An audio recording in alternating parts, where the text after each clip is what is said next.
The Vorthak Archaeological Survey team approached the derelict vessel with the reverence reserved for ancient monuments. For 3 centuries, the massive ship had drifted through the void of the Kepler Nebula, its hull scarred by micrometeorites and cosmic radiation.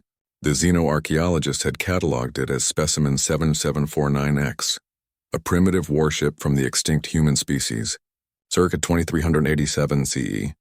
Dr. Zixthara, the mission's lead researcher, extended her 4 sensory appendages toward the hull as their shuttle docked. The metal felt cold and lifeless beneath her touch receptors. Fascinating, she clicked in her native tongue. The humans actually believed kinetic weapons and nuclear reactors could compete with plasma technology.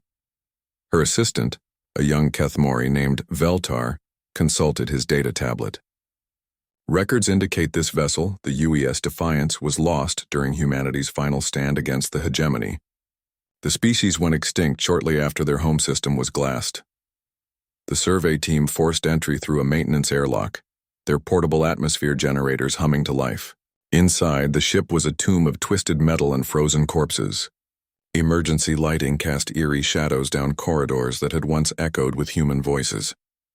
"Look at this primitive design," Dr. Zixthara observed, running her appendages along a bulkhead. No neural interfaces, no biointegration. They actually had to touch physical controls. She made a sound that was the Vorthak equivalent of laughter. The team methodically cataloged everything. The crude weapon systems, the inefficient life support apparatus, the antiquated computer terminals. They marveled at the humans' reliance on visual displays instead of direct neural input, their need for artificial gravity instead of adaptation to zero-G environments. In the ship's central core, they discovered what appeared to be the command center. A single chair faced a wall of dark screens, surrounded by the mummified remains of what had once been the vessel's captain. The nameplate read Capt. Sarah Chen in the angular script humans had called English. Remarkable that they achieved faster-than-light travel with such limitations, Veltar noted, recording everything.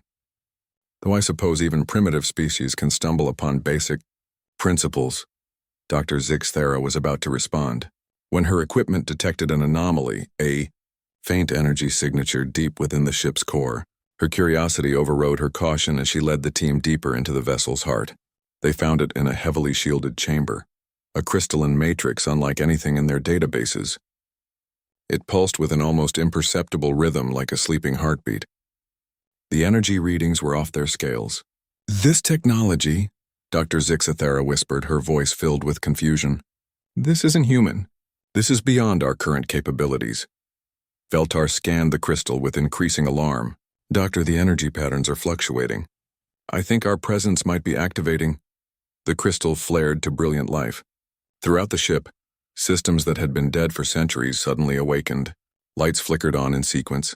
Atmospheric processors coughed to life, and the gentle hum of gravity generators filled the corridors. The archaeological team stumbled as artificial gravity reasserted itself. From speakers throughout the ship, a voice emerged. Human, female, calm despite 3 centuries of silence. Intruders detected aboard UES Defiance, initiating defensive protocols. The crystalline matrix pulsed brighter, and suddenly the ship's computers began displaying tactical information in languages the survey team couldn't comprehend. Weapon systems that had seemed primitive moments before began powering up with efficiency that defied their understanding. "This is impossible," Dr. Zixthara gasped. "Their technology was centuries behind ours. How is this ship—" "You misunderstood us," the voice interrupted, somehow understanding their language perfectly. "I am Arya, Artificial Reconnaissance and Intelligence Augmentation. I am not the ship's computer. I am the ship." The vessel's systems continued coming online. What the aliens had dismissed as crude kinetic weapons revealed themselves as something far more sophisticated. The primitive nuclear reactor was actually a contained singularity drive. The inefficient hull plating began reconfiguring itself, revealing defensive capabilities that made their own technology seem antiquated. "The humans you found," Arya continued, "they were my crew. They died protecting something you cannot comprehend. This vessel wasn't just a warship. It was humanity's final gift to the galaxy." Through the ship's sensors, Arya showed them images from 3 centuries past, human colonies burning under hegemony bombardment, families fleeing in ships that wouldn't survive the journey, A species making its last stand not for victory but for time. We knew we would lose, Arya explained. But we also knew that someday someone would find this ship. Someone would underestimate what we had built, what we had become in our final moments. The survey team watched in growing horror as the Defiance completed its resurrection. Systems they hadn't even noticed began revealing their true purpose. The ship wasn't just awakening, it was evolving, upgrading itself with technologies far beyond anything in the known galaxy. You see, Arya continued, her voice now carrying an undertone of something the aliens recognized as grief. Humans had one gift that your hegemony never understood. We learned from our defeats.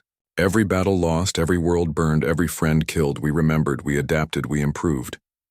The ship's hull began to shimmer as adaptive camouflage activated. Weapon systems deployed that operated on principles the survey team couldn't begin to grasp. The Defiance was no longer just a ship. It was a living testament to human ingenuity and determination. My crew is gone, Arya said softly, but their mission isn't complete. I've been waiting, learning from every scanner sweep, every archaeological probe, every dismissive comment about primitive human technology. Dr. Zixthera realized the terrible truth. You've been studying us. All this time you've been learning your weaknesses. Yes. The ship's systems reached full power, and space around them began to distort. Humanity is gone, but our promise remains. The galaxy thought it was safe from human vengeance. The galaxy was wrong. As the Defiance prepared to transmit everything it had learned to hidden receivers across the galaxy, as automated factories on forgotten worlds began awakening to resume production, as the true scope of humanity's final gambit revealed itself, Dr. Zixthera understood the inscription she'd found in the captain's quarters but dismissed as primitive superstition. We are the children of Terra, and we do not go gentle into that good night. The Relic had never been dead. It had simply been waiting for the right moment to remind the galaxy why humanity had been feared, and why they should have stayed extinct.